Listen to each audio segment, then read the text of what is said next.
Welcome back, guys. And now we have our very special guest who is obviously a Boston fan, Mr. Devin Gobeil. How you doing, man? I'm doing okay. Last night wasn't a great night. Had to watch a not-so-fun game. Oh, boo-hoo. Your team lost. I mean, I'm sorry. I know. We'll be okay. It's so tough. No, but I'm doing good. You know, excited to be back doing this again. Getting ready for this season to start off.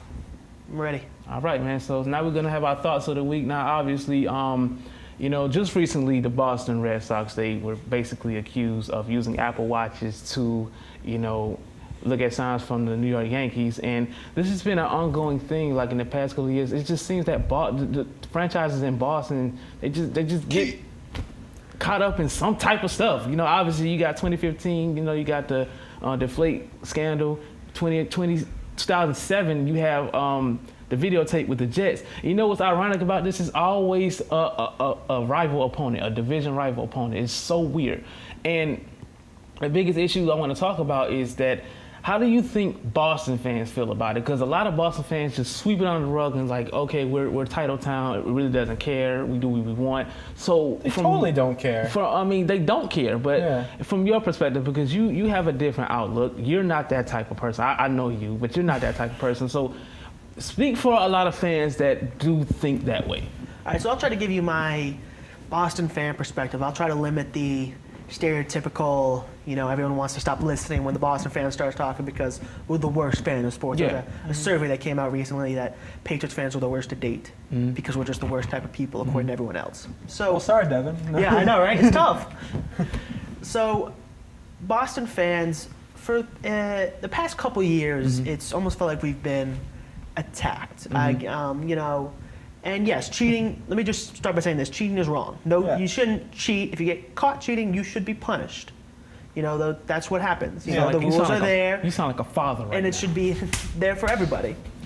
But Boston fans, and it's kind of been with the winning they've had recently, with the Patriots just being so good, people want to look for a reason why. They don't want to accept that these teams are just good at this sport. Tom Brady, there's a reason why, I'm just saying. But yeah, they don't want to accept that they're just that much better. Yeah. So, you know, Spygate, that was a bad thing. They should have been punished the way they were. That was definitely something that was just bad. But with this Apple Watch thing, this is one of those things that's kind of like the Deflategate.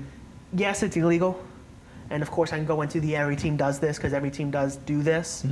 Where in baseball, it's not illegal to steal signs. Yeah. You're just not allowed to use technology to do it, and they use technology to do it. Yeah. Something that the Yankees did. They you know, they have the MLB at Bat app. They were using that to watch the game to see what signs the opposing pitcher was putting up. So, and that's kind of the reason people just sweep it under the rug. It feels like any type of cheating accusation that comes, a lot of them are the small ones that then get shown on NBC, like the Today Show, and they're talking about it when if another team did it, it wouldn't be there. So Boston fans just want to say, well, we're winners, doesn't matter, I just want to ignore it. Yeah, and that's another thing, like just the mindset that Boston fans have, like, just the history they have from winning and winning and winning. Even when they don't win titles, they're successful in some area. Do you think Boston fans are like spoiled on their own right? Yes. 100%. We have been winning since the 60s. It's time for all the Boston teams to just lose. There's always a team, except maybe the 90s, where we were winning championships.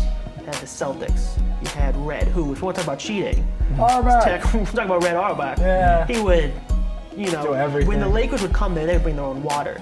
They would bring everything because they just didn't trust Red, and they had a good reason not to trust Red. But hey, that's all in the past now. Exactly. So they've had this. We've had this history of winning. Yeah. Even like you said, when we're not winning championships, you know, and I guess the Patriots are the best example right now because they're the ones who are the best team in Boston. They're getting to the AFC Championship game every year. So you know, it's this attitude of we're always going to be there. We're gonna win. Yeah. So it doesn't matter how we get there. Yeah. It's part of the reason why it's swept under the rug is they become spoiled. Yeah. So they want to keep winning. They don't care how they get there. Yeah. And that's just what matters most is winning because gotten this level of expectations, we expect it to stay at this high level of performance and championship caliber teams. So Ben, I'm gonna swing it out to you. Obviously, we all are against Boston fans because we obviously want to see them fail, and that's about in any sport. You know, obviously in football, we want to see the Patriots, and we want to see, you know, I know it's off the top of the Dallas fans, we want to see them fail. But when that time comes, when Boston fans actually look in the mirror and say, okay, we're not as good as we used to be. These are trying times. We actually have to go through this. Do you think that will be the time we will actually see that fan base become humble and say, I appreciate what we had, and it's going to take some time to get back there?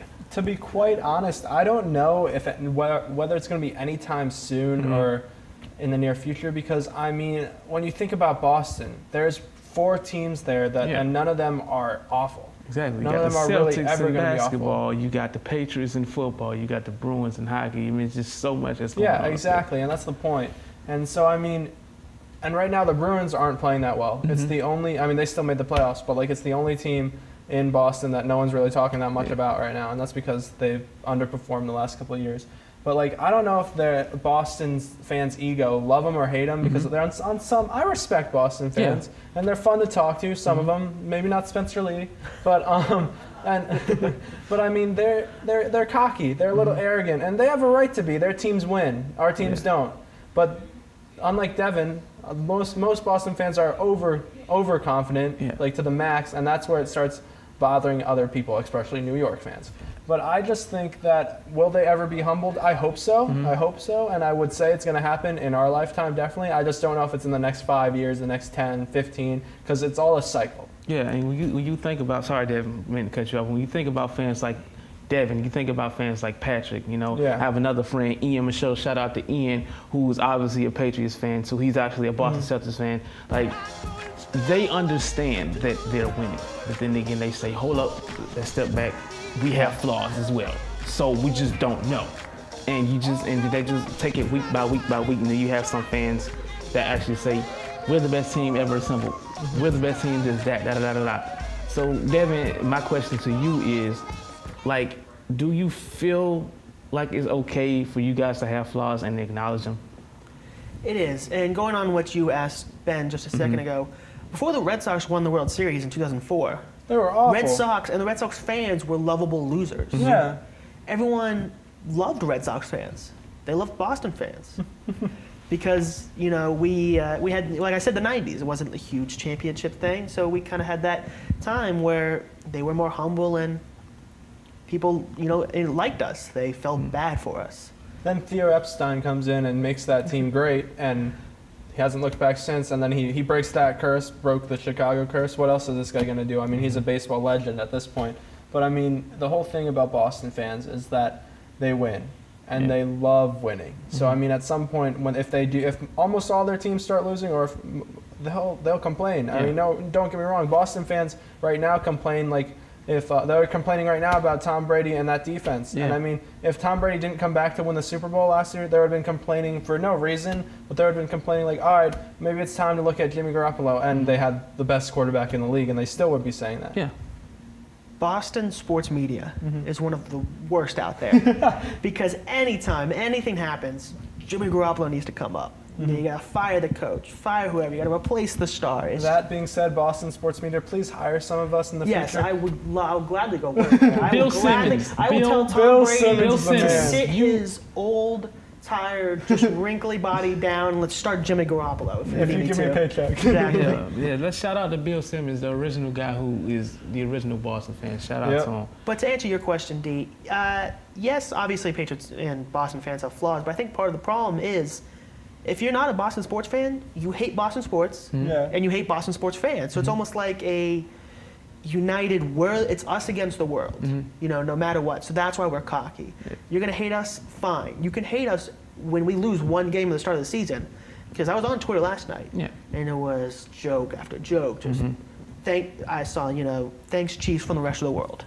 Well, that's because we've been hearing Boston fans for the whole year. Well, that's what it is. So that's it. They kind of build off each other. They get annoyed, so we get more cocky because we're like, fine, toughen up. You want to We're come the- after we're us, the fine. Pats, okay. You want to come for the Kings, you best not miss. Yeah. It's that type of thing. play So- for the Game of Thrones But my right output there. is like, I have respect for every Boston team. I have respect for the Patriots. I have respect for Boston, the Celtics. I don't even watch hockey, and I got respect for the Bruins. Can you name 3 players in the Bruins? It's just the fans, just the fans that they just get in your head, and you have no choice but to hate them or just dislike them. I agree. As a Boston fan, he had fans burning like T jerseys when he got traded. Okay, Yeah. I have to say that is the most. I'm sorry, but that is the most ridiculous It thing was I've ever seen. insane, ridiculous. Anyone who burns an IT jersey is not allowed to be a Celtics fan Burning anymore. the jersey of a man who put that team on his back for the last 2 years, made that team great, finally felt like he had found a home. And yet, what's even more ridiculous is the fact that he didn't leave. You traded him. Yeah, You well, traded him they away. traded. Why would you burn his jersey? Yeah. That man played he played his heart out. Yeah. And I mean, he played the day after his sister passed away. I mean, that's insane. That just shows how loyal he is. was so to, dedicated. to So- Boston and to his family to represent the name on his So back. the fans that have those jerseys should still be so dedicated to him. Yeah, I just feel like the people who did burn that jersey, they should be ashamed because I actually read his Players Tribune, just how emotional he got because he loved that city. Yeah. That city was home. His kids were going to start school there. They just started school, and they were going to start in Boston. He settled there, and he was hoping to get a long-term contract, and he was just traded away. Now, a lot of people blame Danny Ainge for that because they felt like he was the future, and a lot of fans, obviously, you had an input about, long-term Thomas, he'll be 29 and he'll be 30. He's small of a guard, but it's just the loyalty that he had. He just loved to play there, the atmosphere. I mean, if I was a basketball player and I was in the Garden and I improved to be a great player, I would love to play in the Garden. So much history, there's so much retirement. Larry Bird, you got Red, you got Robert. I'm sorry. There's just so much greatness in that building that makes you want to be there, and the fan base is incredible when they actually cooperate. And I don't want to, as a Boston fan, I don't want to sound like a self-hating Boston fan. We are some of the we can be, excluding this IT example, the most loyal fan bases in sports. David Ortiz, Tom Brady, Larry Bird, Bobby Orr, players who are loved. Bobby Orr, oh my players gosh. who could go anywhere in Boston and people love them and stop them. Jackie Bradley Jr. Someone who's not even Gamecock. who's a Gamecock and not a superstar, but a great player. Yeah. And people love him. Yeah. So Can we just talk about all the great players though that have played in Boston over the years? Ted Williams. You can go down the list, Yeah, and the list goes it's on and insane. on.